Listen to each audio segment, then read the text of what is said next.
Olá, nós vimos ao longo dessa semana e nos escandalizamos, e ainda bem que nos escandalizamos, quando alguns personagens públicos vieram na grande mídia e fizeram uma apologia ao nazismo, e inclusive uma apologia à criação de um partido nazista no Brasil, o que devemos dizer já de arrancada é crime.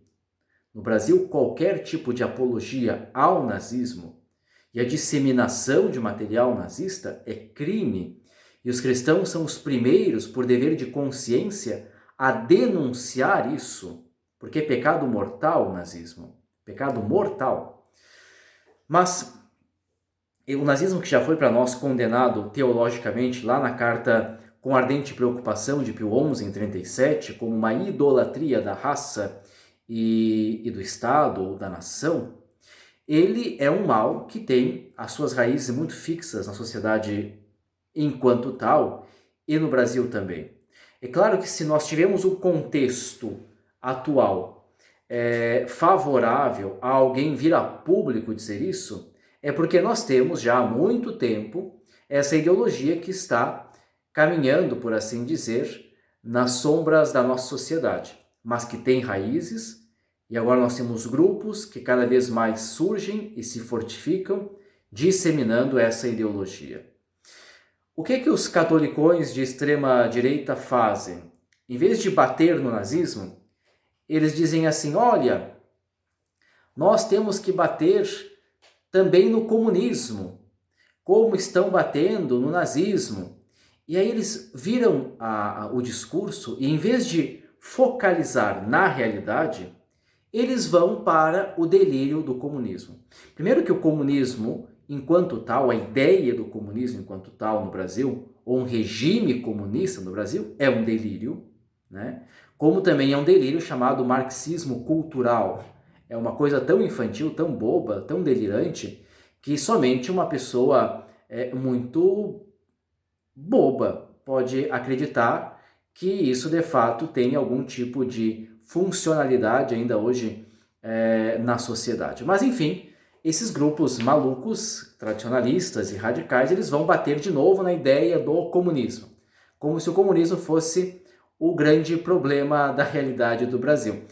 E aí eles fazem uma comparação, dizendo que comunismo e nazismo são a mesma coisa, são duas vertentes de um extremismo humano. E isso é uma comparação intelectualmente desonesta. Por quê? Porque o nazismo, como tal, é uma teoria de princípio e, por princípio, supremacista, portanto, racista, nacionalista e homicida. Quer dizer, o nazismo, por princípio, ele olha a sociedade a partir de um olhar genocida.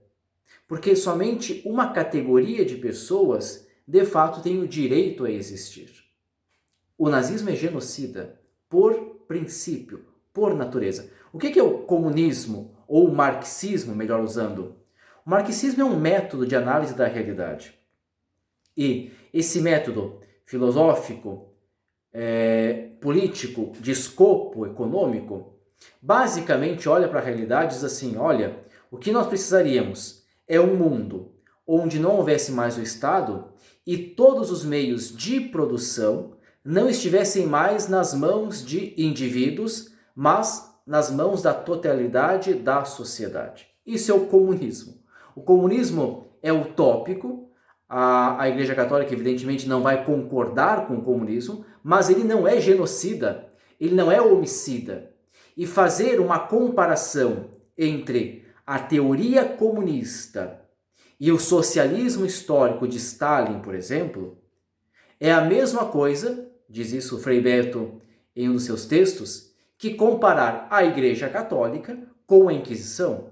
É uma desonestidade intelectual. Então, não façamos esse tipo de comparação ignorante e burra, porque é uma coisa ignorante e burra. Quem faz esse tipo de comparação nunca leu um texto em relação ao marxismo, no sentido, pelo menos, de nunca ler um texto escrito por um autor marxista. Então, gente, a nossa preocupação é com a realidade. A realidade nos mostra que nós temos células nazistas crescendo no Brasil e estão crescendo a galope. E nós temos que trabalhar com isso. Não fiquem procurando pelo novo, não fiquem olhando para uma coisa abstrata, não fiquem tirando o espantalho do comunismo do armário, porque é uma ilusão. Olhem para a realidade.